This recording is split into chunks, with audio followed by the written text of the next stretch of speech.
मैं सुशील Mittal, Agrasen public school. जैसा कि हम डिस्कस कर रहे हैं change in profit sharing ratio among existing partners, उसमें लास्ट टाइम हमने डिस्कस किया था भाई जब रेशो चेंज होती है तो उस केस में हम सेक्रीफाइस गेन कैसे निकालते हैं। उसमें हमने डिस्कस किया था old ratio minus new ratio.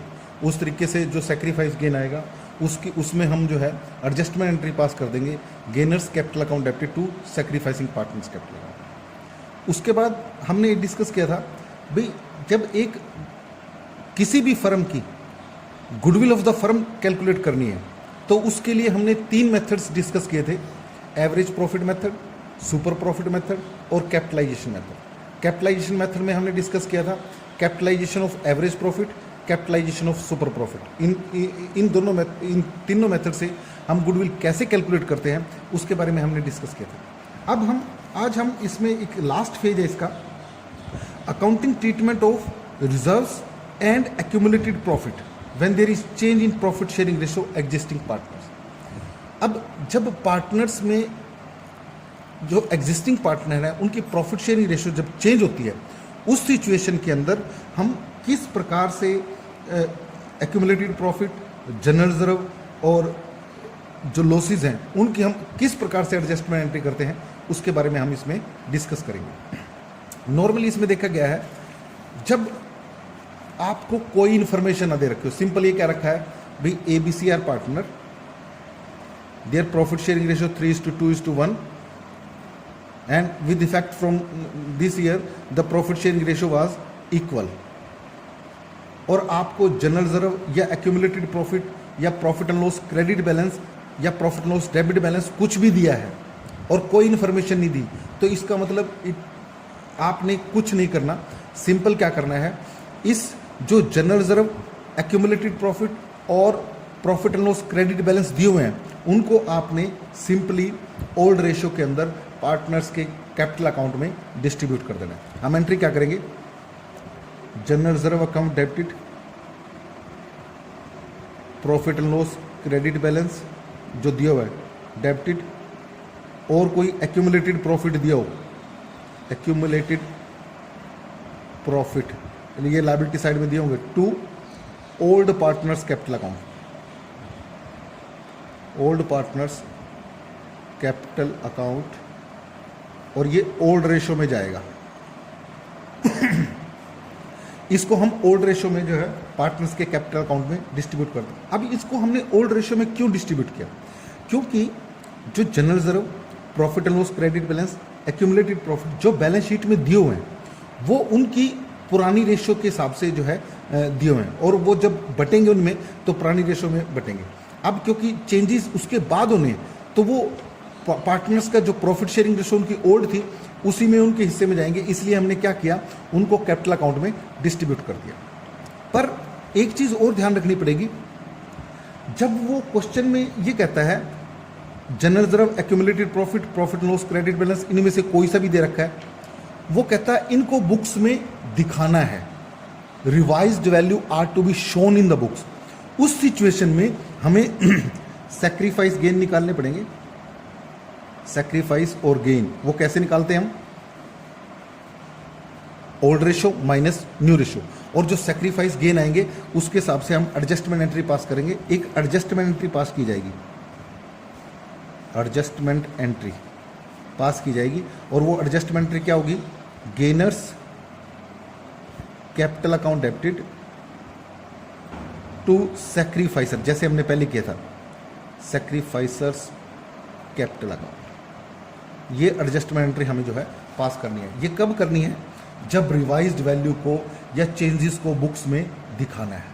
अगर चेंजेस को बुक्स में नहीं दिखाना है या कुछ भी नहीं कह रखा तो सिंपल आपने जो है उसको जो है ओल्ड रेशो में उनको जो है डिस्ट्रीब्यूट कर देना है। इस चीज़ का आपने ध्यान रखना है। अब इसको हम एक एग्जाम्पल से इसको सॉल्व करने की कोशिश करते हैं। जैसे ये आपको 28th एग्जाम्पल दिया हुआ है। अब देखिए, वैसे तो नॉर्मली अगर देखा जाए, मान लीजिए जनरल रिजर्व 30,000 का दिया हुआ है, ₹30,000, और जब वो इसके बारे में कोई इन्फॉर्मेशन नहीं कहता, कुछ भी नहीं बोलता, तो हम सिंपल क्या करेंगे, इसकी एंट्री पास कर देंगे, general reserve account debited to old partners A's capital account to B's capital account to C's capital account. Old ratio के अंदर, ओल्ड रेशो क्या थी हमारी 3:1, इसको हम 30,000 को 3:2:1 में डिस्ट्रीब्यूट कर देंगे। ये हमारा आ जाएगा 30,000, 15,000, 10,000 और 5,000। इस तरीके से इसको हम जो है एंट्री पास करते हैं। पर अगर वो क्वेश्चन में कहता है भाई इसकी हमने इन रिवाइज्ड वैल्यू को बुक्स में दिखाना है, एडजस्टमेंट एंट्री पास करनी है, तो उस सिचुएशन में आपको पहले सेक्रीफाइस गेन निकालने पड़ेंगे। सेक्रीफाइस गेन कैसे निकालोगे? पहले ए का निकालिए 3/6, क्योंकि 3:2:1 थी, -1/3। दूसरा आ गया 2/6 -1/3, क्योंकि इक्वल है उनकी। सी का आ गया आपका 1/6 -1/3, इनका एलसीएम ले लो 6, 3 - 2 6, 2 - 2 और आगे एलसीएम आ गया 6, 1 - 2, यानी 1/6, इसको कोई फर्क नहीं पड़ा 0, और इसको 1/6 का, यानी इसको जो है गेन हुआ। तो हम एंट्री क्या करेंगे? अब जो 30,000 टोटल हमारी जनरल रिजर्व था, अगर general reserve, accumulated profit, profit loss, credit balance, ये इन सब के अमाउंट दिए हमें, तो इन सब का टोटल कर लेंगे और उसकी एडजस्टेड वैल्यू निकाल लेंगे, सेक्रीफाइस गेन। अब ये वो निकालोगे तो 1/6, इसका 5,000 रुपीज़ आ जाएगा। इस 5,000 रुपीज़ की हम एडजस्टमेंट एंट्री पास करेंगे C's capital account debited to A's capital account, क्योंकि ए के कैपिटल अकाउंट को, ए और सी को जो है इफेक्ट पड़ा, एज कैपिटल अकाउंट। ये आपका 5,000 रुपीज़ से इसकी एंट्री पास कर दोगे। इस तरीके से आपने एडजस्टमेंट एंट्री पास करनी है, अगर आपको एडजस्टमेंट एंट्री के लिए बोला जाता है तो। उसके बाद वो आपको ये कहता है, जैसे मान लो ये एग्जाम्पल है, इसमें देखिए 26th एग्जाम्पल है ये, P Q and R sharing profit and loss in the ratio of 3:2:1, decide to share future profit and loss in the ratio of 4:3:2। पहले उनकी 3:2:1 रेशियो थी, अब उन्होंने क्या किया, 4:3:2 की रेशियो में प्रॉफिट शेयर करना शुरू कर दिया। फॉलोइंग इज द, ये उन्होंने बैलेंस शीट में दे रखा है। अभी जो वर्कमैन कंपनसेशन रिजर्व था वो 60,000 ऑलरेडी बुक्स के अंदर दिया हुआ था। अगर तो मान लो ये इनमें से कोई इन्फॉर्मेशन नहीं देता, कुछ भी नहीं कहता, जैसे इसमें केस में 1 में देखिए, if there is no information. अब जब कोई इन्फॉर्मेशन नहीं है तो मैंने बताया था आपको, सिंपल हम क्या करेंगे, इसको ओल्ड रेशियो में डिस्ट्रीब्यूट कर देंगे। ओल्ड रेशियो 3:2:1 थी, 60,000 जो है इसको ओल्ड रेशियो में हमने डिस्ट्रीब्यूट कर दिया। पर अगर दूसरी सिचुएशन में कहता, if the claim on workman compensation reserve is estimated at 24,000, यानी नई पार्टनर्स ने डिसाइड किया भाई 60,000 की बजाय अब जो है उसको 24,000 को जो है वो क्लेम को बुक्स के अंदर शो करेंगे। तो हम क्या करेंगे, वर्कमैन कंपनसेशन हमारे पास रिजर्व 60,000 था, हमें मेंटेन करना है 24,000, जो बाकी का 36,000 बचा है आपके पास, उसको पार्टनर्स की ओल्ड प्रॉफिट शेयरिंग रेशियो में डिस्ट्रीब्यूट कर देना। यानी अब जो 24,000 बचा उसको हमने नई बुक्स के अंदर शो करना है। तो एंट्री क्या करोगे, workman compensation reserve account debited to 60,000, provision for workman compensation claim जो रखना है हमने 24,000, और to P's capital account, to Q's capital account, to R's capital account, ये आपने ओल्ड रेशियो के अंदर डिस्ट्रीब्यूट कर दिया। अब थर्ड केस में कहता है, अब वो कहता है 60,000 ऑलरेडी बुक्स में दिया हुआ है, और वो कहते हैं भी 60,000 से ही हमने बुक्स में उसको शो करना है। तो हम क्या करेंगे, ये जो इसको हम इस रिप्लेस कर देंगे, ये नया हमारा रिजर्व हो जाएगा, workman compensation reserve account debited to provision for workman compensation claim account. ये 60,000 से ही सेम जो है हम एंट्री पास कर देंगे। पर अगर जितना बुक्स में एग्जिस्टिंग है और उससे ज़्यादा के लिए हमने क्लेम बनाना है, उस सिचुएशन के अंदर जो डिफरेंस होगा, जैसे 60,000 हमारे पास ऑलरेडी था, 75,000 के लिए हमने क्लेम बनाना, तो 15,000 हमारा लॉस होगा। उसके लिए वो लॉस हम जो है रिवैल्यूएशन अकाउंट में ट्रांसफर करेंगे, आगे हम डिस्कस करेंगे रिवैल्यूएशन अकाउंट क्या होता है, और उसको वो रिवैल्यूएशन का लॉस जो है पार्टनर्स के कैपिटल अकाउंट में डिस्ट्रीब्यूट कर देंगे। अब ये क्या कहता है, वर्कमैन कंपनसेशन एस्टिमेटेड है 75,000 एस्टिमेट किया गया, तो हमारा क्या हुआ, workman compensation reserve account debited 60,000 पे दिया हुआ था, लॉस जो हुआ, क्योंकि क्लेम जो है वो 75,000 का है और जो लॉस हुआ वो 15,000 पे। इस 15,000 को पार्टनर्स के कैपिटल अकाउंट में ओल्ड रेशियो के अंदर हमने जो है ओल्ड प्रॉफिट शेयरिंग रेशियो के अंदर उसको डिस्ट्रीब्यूट कर दिया। मतलब इस तरीके से आपने ये क्वेश्चन जो है सोल्व करने हैं, बड़े ठीक वो हैं। और इसका जो है प्रैक्टिस ये भी कई बार जो है 4 मार्क्स में जो है आपसे पूछा जा सकता है, इसलिए जो है इसको इन क्वेश्चंस को जो है थोड़ा सा अच्छी तरह से करने की कोशिश करना। अब मैं आपको इसके अंदर रिवैल्यूएशन अकाउंट्स के बारे में डिस्कस करता हूँ। अब जैसे ये दे रखा है, when reserve accumulated profit loss are not to be transfer to capital account, जब उनको हमने कैपिटल अकाउंट में ट्रांसफर नहीं करना तो इसको ओल्ड रेशियो में ट्रांसफर कर देंगे। और जब general reserve are not to be transfer to, उनको वो निकालेंगे तो सेक्रीफाइस गेन निकालेंगे हम, और gainers capital account debited to sacrificers capital account. ये देखो जैसे इसमें गेन हुआ 14/70, टोटल जो हमारा जनरल रिजर्व था वो अमाउंट आया था 35,000 का हमने शेयर निकाल लिया, 14/70 निकाल लिया, वो हमारे पास 7,000 आया। 7,000 को इसको सेक्रीफाइस, इसने 5/70 का सेक्रीफाइस किया, इसने 9/70 का सेक्रीफाइस किया, तो इसको टोटल जो है दोनों को 14/70 का गेन हुआ। तो हमने जो है gainers capital account debited to sacrificers capital account, A's capital account to B's capital account, दोनों ने जितना जितना उनको जो है सेक्रीफाइस करना पड़ा, यानी ये सेक्रीफाइस करेगा उन्होंने जो शेयर्स के लिए सेक्रीफाइस किया उसके बदले में सी उनको जो है वो पैसा ट्रांसफर करेगा, उनके कैपिटल अकाउंट में जो है सी की कैपिटल में से कम हो जाएगा और ए और बी की कैपिटल में बढ़ जाएगा। इस तरीके से आपने जो है इनको बुक्स में शो करना है। अब हम बात करते हैं इसमें एक accounting treatment of revaluation of assets and liability. Revaluation, reevaluation, इसका मतलब क्या होता है?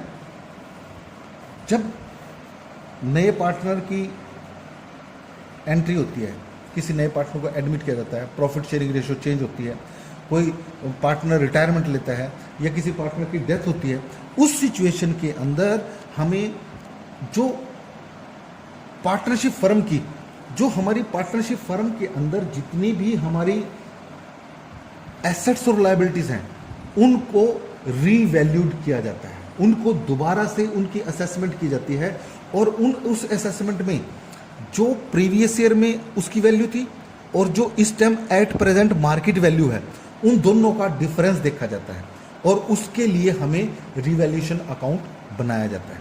रिवैल्यूएशन अकाउंट क्या होता है? नॉमिनल अकाउंट होता है और जितने भी लॉसेज हैं, जो हमारा लॉस होगा, लॉस कैसे पता चलेगा हमें? मान लीजिए आपकी बिल्डिंग थी, पुरानी बैलेंस शीट में वो बिल्डिंग 20,000 रुपये की दी हुई है और वो कहता है बिल्डिंग की जो रिवैल्यूड किया गया बिल्डिंग को वो हमने 15,000 रुपये किया गया। अब यहाँ देखिए जो 5,000 का डिफरेंस आया, पहले 20,000 थी 15,000, यानी वैल्यू लेस होगी तो वो हमारा लॉस हुआ। तो उस लॉस को, जितने भी लॉसेज होंगे उस लॉस को डेबिट कर देंगे और जितने भी प्रॉफिट्स होंगे, मान लो 20,000 की बिल्डिंग थी और अब कहता है रिवैल्यूड किया गया 22,000 का, तो 2,000 से हमारी जो फिक्स एसेट की वैल्यू है वो इंक्रीज हुई है। जो 2,000 इंक्रीजमेंट हुई ना वो प्रॉफिट है और उस प्रॉफिट को हम क्या करेंगे? रिवैल्यूएशन अकाउंट में क्रेडिट कर देंगे। यानी क्योंकि ये नॉमिनल अकाउंट के अंदर एक्सपेंसेस है, नॉमिनल अकाउंट, और इसके अंदर जितने भी लॉसेस हैं, लॉसेस डेबिट होंगे और प्रॉफिट्स और गेन्स वो हमारे क्रेडिट होंगे। अब इसके अंदर हम इसको इस तरीके से भी समझ सकते हैं। अब हमें लॉसेस, किन किन को लॉसेस, कौन कौन से, किस तरीके से हमें लॉसेस का पता चलेगा? टू डिक्रीज इन एसेट्स, अगर आपकी एसेट्स में डिक्रीजमेंट आता है तो वो आपका लॉस होगा, उस डिफरेंस को आप जो है डेबिट करोगे। टू इंक्रीज इन लायबिलिटी, अगर आपकी लायबिलिटी में इंक्रीजमेंट होता है, जैसे सपोज आपको 50,000 के क्रेडिटर्स दिए थे और क्वेश्चन में वो कहता है क्रेडिटर्स आर इंक्रीज्ड टू ₹55,000, यानी 50,000 से क्रेडिटर 55,000, 55,000 रुपये हो गए। अब यहाँ पे देखिए, आपने पहले 50,000 पे करने थे क्रेडिटर्स को, पर अब आपको 55,000 रुपीज़ पे करने पड़े, तो इसलिए क्या हुआ? 5,000 रुपये का आपका लॉस हुआ, यानी लायबिलिटी आपकी इंक्रीज हुई तो वो आपका लॉस होगा, उसको आप जो है डेबिट कर दोगे। ऐसे ही बाई इंक्रीज इन एसेट, अगर एसेट्स की वैल्यू में इंक्रीजमेंट होता है तो प्रॉफिट होता है, डिफरेंस को प्रॉफिट लिखेंगे, और अगर by decrease in liability, liabilities की वैल्यू में डिक्रीजमेंट है तो वो हमारा लॉस होगा। इस तरीके से आपने रिवैल्यूएशन अकाउंट प्रिपेयर करना है और यहाँ पे इस साइड का टोटल करके इस साइड के टोटल में से ये घटा देंगे। अगर तो बैलेंस इधर आता है तो हम यहाँ लिख देंगे to loss on, to profit on revaluation account. और अगर लॉस आता है तो इधर आ जाएगा हमारा बाई बैलेंस इधर आ जाएगा by loss on revaluation account. मतलब इस तरीके से आपने ये रिवैल्यूएशन अकाउंट जो है प्रिपेयर करना है। अब जैसे मान लीजिए ये क्वेश्चन दिया हुआ है, इससे हमने रिवैल्यूएशन अकाउंट प्रिपेयर करना है। देखिए जरा मैं एक एग्जांपल से क्लियर करता हूँ आपको। यहाँ पे ये बैलेंस शीट दी हुई है और नीचे वो कुछ इन्फॉर्मेशन कहता है। अगर ये कहता है फिक्स्ड एसेट्स वर डेप्रिशिएट, ये रिवैल्यूड किया गया, और कहता है fix assets were assets will be depreciated by 10%। अब देखिए फिक्स एसेट यहाँ पे 1,50,000 रुपये की दी हुई है। फिक्स एसेट जब डेप्रिशिएट होंगी तो वो हमारे एसेट्स की वैल्यू कम होगी। यहाँ पे रिवैल्यूएशन अकाउंट, जब to depreciation on fix asset, यहाँ डेप्रिशिएशन देखिए कितने परसेंट है, 10% है। 1.5 लाख पे 10% 15,000 आ गई, वो हम डिक्रीज इन एसेट इधर लिख देंगे। उसके बाद कहता है expenses of 3,000 were paid by the firm for getting the value of fix assets certified. अब ये कहता है जो expenses of 3,000 paid by the firm, अब ये फर्म ने जो है 3,000 रुपये के एक्सपेंसेस जो है वो पे किए हैं। तो ये हमारा जो है फर्म ने ये हमारा एक्सपेंसेस हुआ, लॉस हुआ हमारा 3,000 रुपये का एक्सपेंसेस, तो ये भी हमारा एक्सपेंसेस, ये आउटस्टैंडिंग कह सकते हो इसको 3,000 रुपीज़, ये लॉस हो गया हमारा। उसके बाद कहता है और इसने रिवैल्यूएशन में कुछ नहीं दिया हुआ, तो सिंपल जो है हम इसको जो है, अब क्या हुआ, मान लीजिए ये लॉसेस हुए और ये इधर हम क्या करेंगे, इसका वो कर लेंगे, बैलेंसिंग कर लेंगे बाई लॉस ऑन रिवैल्यूएशन। ये रिवैल्यूएशन 18,000 आ जाएगा आपका, और इसको आप जो है ओल्ड रेशियो के अंदर डिस्ट्रीब्यूट करते हैं। हमेशा जो रिवैल्यूएशन का प्रॉफिट लॉस होगा वो ओल्ड रेशियो के अंदर डिस्ट्रीब्यूट होगा। इस तरीके से हम जो है ये रिवैल्यूएशन अकाउंट प्रिपेयर करेंगे, और ये बहुत इंपॉर्टेंट है आगे एडमिशन में भी, रिटायरमेंट में भी, सब जगह ये जो है काम आएगा। इसलिए इसकी प्रैक्टिस जो है आपने ज़्यादा से ज़्यादा प्रैक्टिस जो है आपने करनी है। Thank you.